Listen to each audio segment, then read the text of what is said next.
लोकसभा के स्पीकर आदरणीय श्री ओम बिरला जी,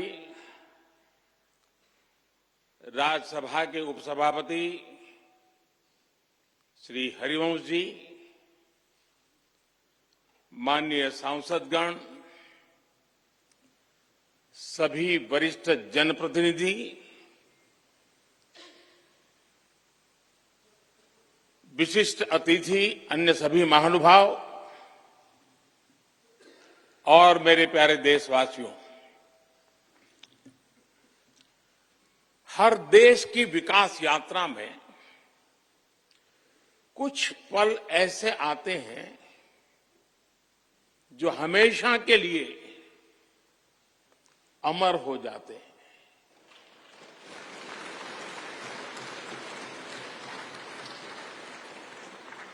कुछ तारीखें समय के ललाट पर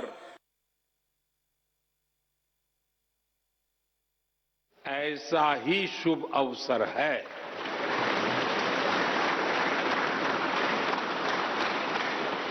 2023 का ये दिन ऐसा ही शुभ अवसर है।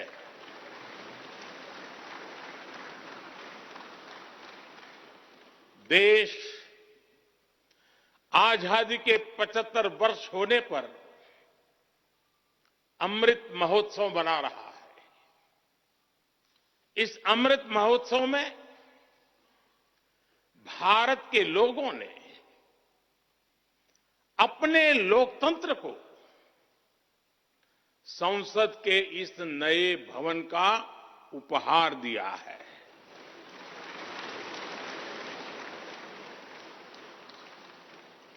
आज सुबह ही संसद भवन परिसर में सर्वपंथ प्रार्थना हुई है। मैं सभी देशवासियों को भारतीय लोकतंत्र के इस स्वर्णिम क्षण की बहुत बहुत बधाई देता हूं।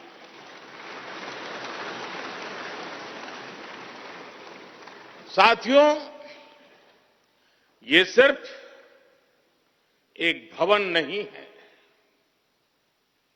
ये 140 करोड़ भारतवासियों की आकांक्षाओं और सपनों का प्रतिबिंब है।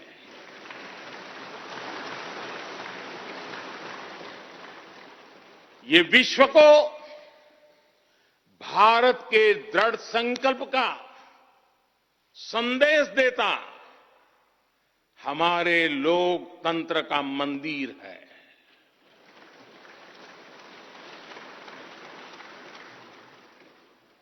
ये नया संसद भवन योजना को यथार्थ से, नीति को निर्माण से, इच्छा शक्ति को क्रिया शक्ति से, संकल्प को सिद्धि से जोड़ने वाली अहम कड़ी साबित होगा। ये नया भवन हमारे स्वतंत्रता सेनानियों के सपनों को साकार करने का माध्यम बनेगा। ये नया भवन आत्मनिर्भर भारत के सूर्योदय का साक्षी बनेगा।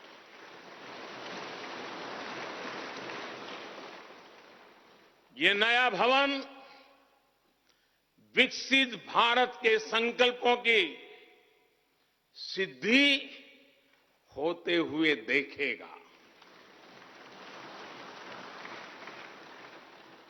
ये नया भवन नूतन और पुरातन के सह अस्तित्व का भी आदर्श है। साथियों, नए रास्तों पर चलकर ही नए प्रतिमान गढ़े जाते हैं।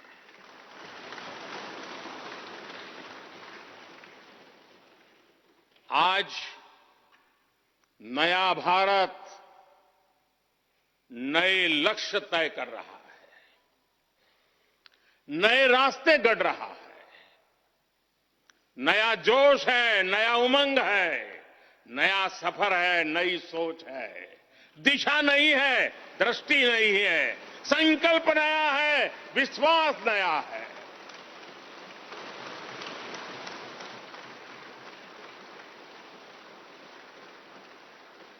और आज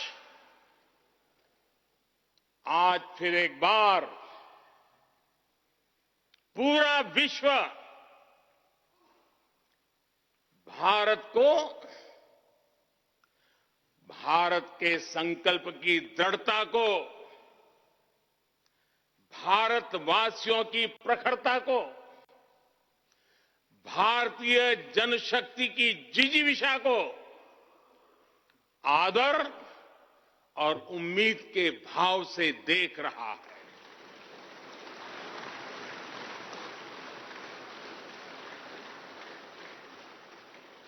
जब भारत आगे बढ़ता है तो विश्व आगे बढ़ता है।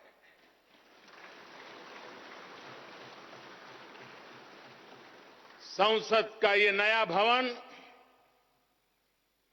भारत के विकास से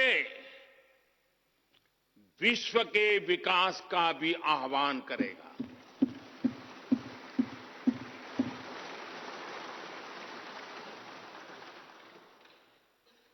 साथियों, आज इस ऐतिहासिक अवसर पर कुछ देर पहले संसद की इस नई इमारत में पवित्र सेंगोल की भी स्थापना हुई है।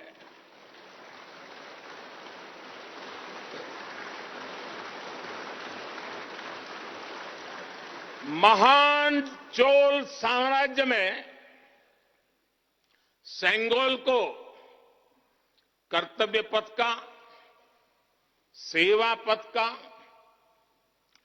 राष्ट्र पथ का प्रतीक माना जाता था। राजा जी और आदीनम के संतों के मार्गदर्शन में यही सेंगोल सत्ता के हस्तांतरण का प्रतीक बना था। तमिलनाडु से विशेष तौर पर आए हुए आदीनम के संत आज सुबह संसद भवन में हमें आशीर्वाद देने उपस्थित हुए थे। मैं उन्हें पुनः श्रद्धापूर्वक नमन करता हूं। उनके ही मार्गदर्शन में लोकसभा में ये पवित्र सेंगोल स्थापित हुआ है। पिछले दिनों मीडिया में इसके इतिहास से जुड़ी बहुत सारी जानकारी उजागर हुई है। मैं इसके विस्तार में नहीं जाना चाहता हूं, लेकिन मैं मानता हूं ये हमारा सौभाग्य है कि इस पवित्र सेंगोल को हम उसकी गरिमा लौटा सके हैं, उसकी मान मर्यादा लौटा सके। जब भी इस संसद भवन में कार्रवाई शुरू होगी, ये सेंगोल हम सभी को प्रेरणा देता रहेगा। साथियों, भारत एक लोकतांत्रिक राष्ट्र ही नहीं बल्कि लोकतंत्र की जननी भी है, मदर ऑफ डेमोक्रेसी भी है। भारत आज वैश्विक लोकतंत्र का भी बहुत बड़ा आधार है। लोकतंत्र हमारे लिए सिर्फ एक व्यवस्था नहीं, एक संस्कार है, एक विचार है, एक परंपरा है। हमारे वेद हमें सभाओं और समितियों के लोकतांत्रिक आदर्श सिखाते हैं। महाभारत जैसे ग्रंथों में गणों और गणतंत्रों की व्यवस्था का उल्लेख मिलता है। हमने वैशाली जैसे गणतंत्रों को जीकर दिखाया है। हमने भगवान बसवेश्वर के अनुभव मंटपा को अपना गौरव माना है। तमिलनाडु में मिला 900 ईस्वी का शिलालेख आज भी हर किसी को हैरान कर देता है। हमारा लोकतंत्र ही हमारी प्रेरणा है। हमारा संविधान ही हमारा संकल्प है। इस प्रेरणा, इस संकल्प की सबसे श्रेष्ठ प्रतिनिधि अगर कोई है तो ये हमारी संसद है। और ये संसद देश की जिस समृद्ध संस्कृति का प्रतिनिधित्व करती है, उसका उद्घोष करती है। शेते निपद्यमानस्य, शेते निपस्य मानस्य चराति चर्त भगः, चरैवेति चरैवेति चरैवेति। कहने का तात्पर्य, जो रुक जाता है उसका भाग्य भी रुक जाता है, लेकिन जो चलता रहता है उसी का भाग्य आगे बढ़ता है, बुलंदियों को छूता है। और इसलिए चलते रहो, चलते रहो। गुलामी के बाद हमारे भारत ने बहुत कुछ खोकर अपनी नई यात्रा शुरू की थी। वो यात्रा कितने ही उतार चढ़ावों से होते हुए, कितनी ही चुनौतियों को पार करते हुए आजादी के अमृत काल में प्रवेश कर चुकी है। आजादी का ये अमृत काल विरासत को सहेजते हुए विकास के नए आयाम गढ़ने का अमृत काल है। आजादी का ये अमृत काल देश को नई दिशा देने का अमृत काल है। आजादी का ये अमृत काल अनंत सपनों को, असंख्य आकांक्षाओं को पूरा करने का अमृत काल है। इस अमृत काल का आह्वान है,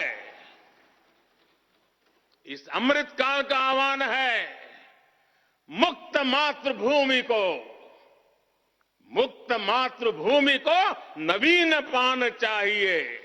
नवीन पर्व के लिए नवीन प्राण चाहिए। मुक्त गीत हो रहा, मुक्त गीत हो रहा नवीन राग चाहिए। नवीन पर्व के लिए नवीन प्राण चाहिए।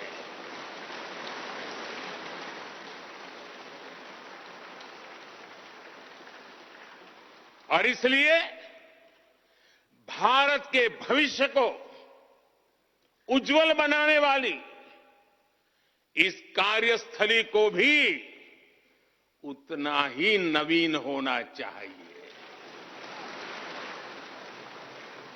आधुनिक होना चाहिए।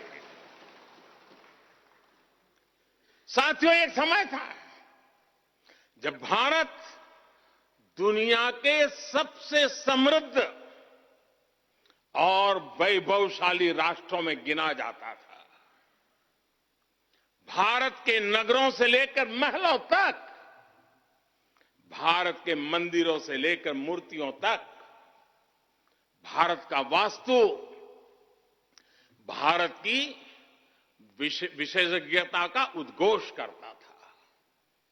सिंधु सभ्यता के नगर नियोजन से लेकर मौर्यकालीन स्तंभों और स्तूपों तक, चोल शासकों के बनाए भव्य मंदिरों से लेकर जलाशयों और बड़े बांधों तक भारत का कौशल विश्व भर से आने वाले यात्रियों को हैरान कर देता था। लेकिन सैकड़ों साल की गुलामी ने हमसे हमारा ये गौरव छीन लिया। एक ऐसा भी समय आ गया जब हम दूसरे हुए निर्माण को देखकर मुग्ध होने लग गए। 21वीं सदी का नया भारत बुलंद हौसले से भरा हुआ भारत अब गुलामी की उस सोच को पीछे छोड़ रहा है। आज भारत प्राचीन कला की उस गौरवशाली धारा को एक बार फिर अपनी तरफ मोड़ रहा है और संसद की ये नई इमारत इस प्रयास का जीवंत प्रतीक बनी है।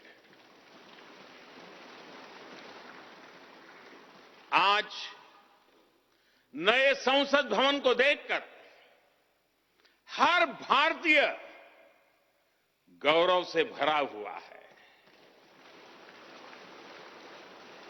इस भवन में विरासत भी है, वास्तु भी है, इसमें कला भी है, कौशल भी है, इसमें संस्कृति भी है और संविधान के स्वर भी है। आप देख रहे हैं कि लोकसभा का आंतरिक हिस्सा, यहां भी देखिए, यहां भी देखिए, राष्ट्रीय पक्षी मोर पर आधारित है। राज्यसभा का आंतरिक हिस्सा राष्ट्रीय फूल कमल पर आधारित है और संसद के प्रांगण में हमारा राष्ट्रीय वृक्ष बरगद भी है। हमारे देश के अलग अलग हिस्सों की जो विविधता है, इस नए भवन ने उन सबको समाहित किया है। इसमें राजस्थान से लाए गए ग्रेनाइट और बलुआ पत्थर लगाए गए हैं। ये जो लकड़ी का काम आप देख रहे हैं ना, वो महाराष्ट्र से आई है। यूपी में भदोही के कारीगरों ने इसके लिए अपने हाथ से कालीनों को बुना है। एक तरह से इस भवन के कण कण में हमें एक भारत श्रेष्ठ भारत की भावना के दर्शन। साथियों, संसद के पुराने भवन में सभी के लिए अपने कार्यों को पूरा करना कितना मुश्किल हो रहा था, ये हम सभी जानते हैं। टेक्नोलॉजी से जुड़ी समस्याएं थी, बैठने की जगह से जुड़ी चुनौती थी। इसलिए ही बीते 1.5-2 दशकों से ये चर्चा लगातार हो रही थी कि देश को एक नए संसद भवन की आवश्यकता है। और हमें ये भी देखना होगा कि आने वाले समय में सीटों की संख्या बढ़ेगी, सांसदों की संख्या बढ़ेगी, वो लोग कहां बैठते हैं? और इसलिए ये समय की मांग थी कि संसद की नई इमारत का निर्माण किया जाए। और मुझे खुशी है कि भव्य इमारत आधुनिक सुविधाओं से पूरी तरह लैस है। आप देख रहे हैं कि इस समय भी इस हॉल में सूरज का प्रकाश सीधे आ रहा है, बिजली कम से कम खर्च हो, हर तरफ लेटेस्ट टेक्नोलॉजी वाले गैजेट्स हों, इन सभी का इसमें पूरा ध्यान रखा गया है।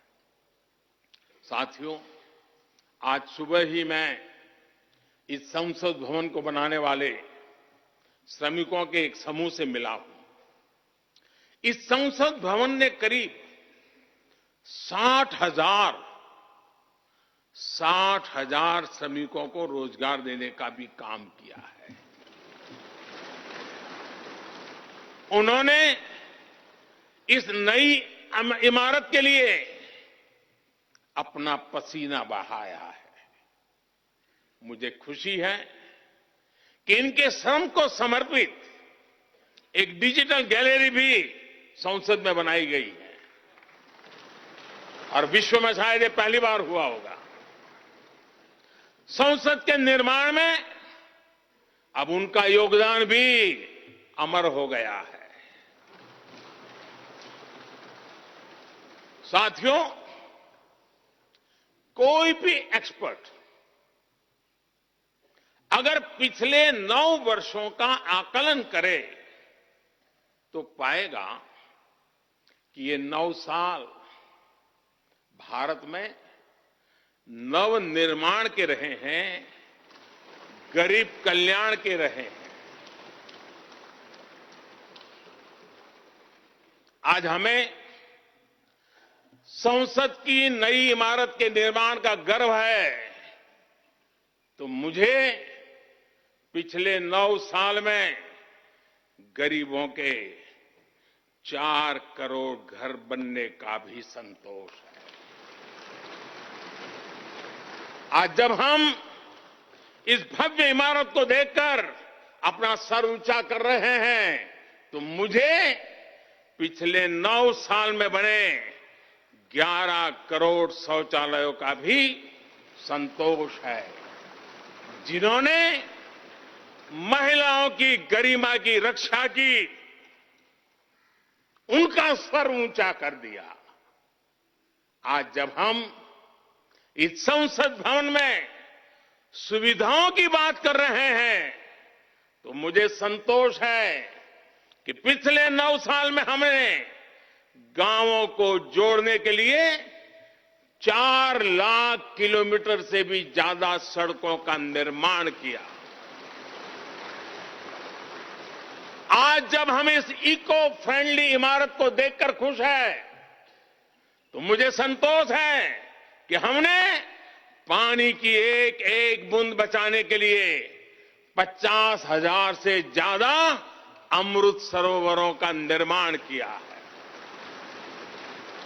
आज जब हम इस नए संसद भवन की लोकसभा और राज्यसभा को देखकर उत्सव मना रहे हैं, तो मुझे संतोष है कि हमने देश में 30,000 से ज्यादा नए पंचायत भवन भी बनाए हैं। यानी पंचायत भवन से लेकर संसद भवन तक हमारी निष्ठा एक ही है, हमारी प्रेरणा एक रही। देश का विकास, देश के लोगों का विकास। साथियों, आपको ध्यान होगा 15 अगस्त को लाल किले से मैंने कहा था, यही समय है, सही समय है।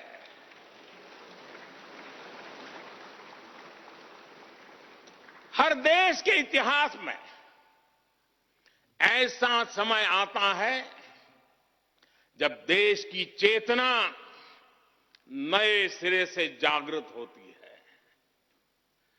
भारत में आजादी के 25 साल पहले, 47 के पहले 25 साल याद कीजिए, आजादी के 25 साल पहले ऐसा ही समय आया था। गांधी जी के असहयोग आंदोलन ने पूरे देश को एक विश्वास से भर दिया था।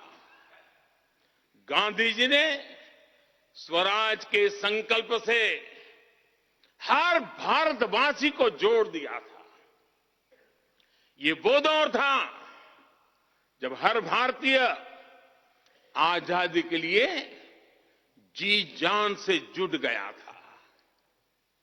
इसका नतीजा हमने 1947 में भारत की आजादी के तौर पर देखा। आजादी का ये अमृत काल भी भारत के इतिहास का ऐसा ही पड़ाव है।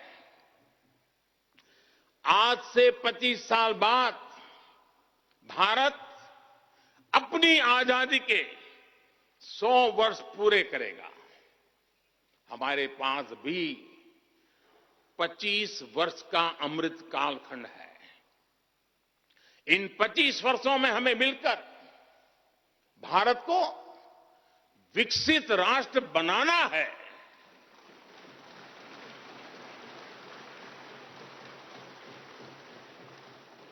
लक्ष्य बड़ा है, लक्ष्य कठिन भी है, लेकिन हर देशवासी को आज इसके लिए जी जान से जुटना ही है। नए प्रण लेने हैं, नए संकल्प लेने हैं, नई गति पकड़नी है। और इतिहास गवाह है कि हम भारतीयों का विश्वास सिर्फ भारत तक ही सीमित नहीं रहता। हमारी आजादी की लड़ाई ने दुनिया के बहुत सारे देशों में उस समय एक नई चेतना जागृत कर दी थी। हमारी आजादी की लड़ाई से भारत तो आजाद हुआ ही, साथ ही कई देश आजादी की राह पर चल पड़े। भारत के विश्वास ने दूसरे देशों के विश्वास को सहारा दिया था।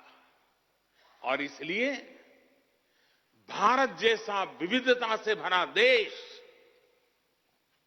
इतनी बड़ी आबादी वाला देश, इतनी सारी चुनौतियों से लड़ने वाला देश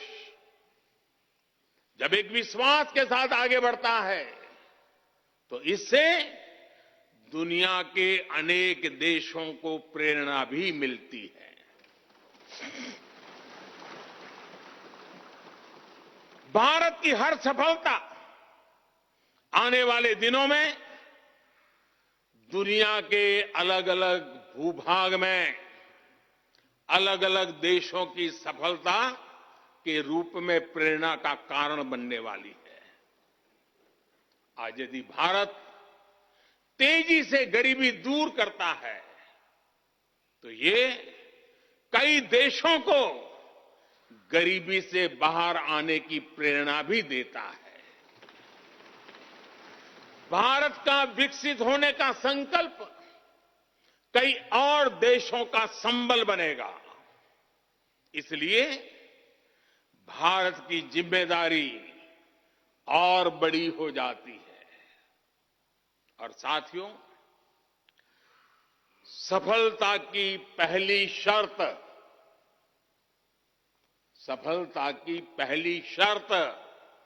सफल होने का विश्वास ही होती है।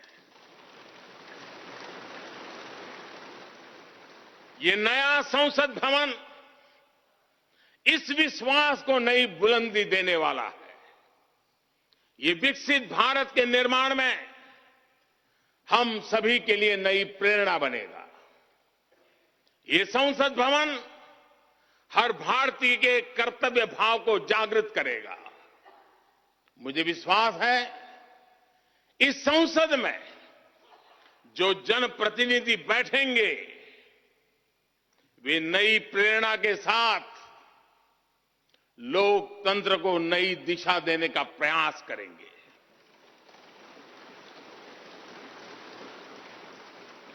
हमें नेशन फर्स्ट की भावना से आगे बढ़ना होगा। इदम राष्ट्राय इदम न मम। हमें कर्तव्य पथ को सर्वोपरि रखना होगा। कर्तव्यमेव कर्तव्यम अकर्तव्यम न कर्तव्यम। हमें अपने व्यवहार से उदाहरण प्रस्तुत करना होगा। यद यदाचरति श्रेष्ठ तत्देव इतरो जनः। हमें निरंतर खुद में सुधार करते रहना होगा। उद्धरेत आत्मना आत्मानाम।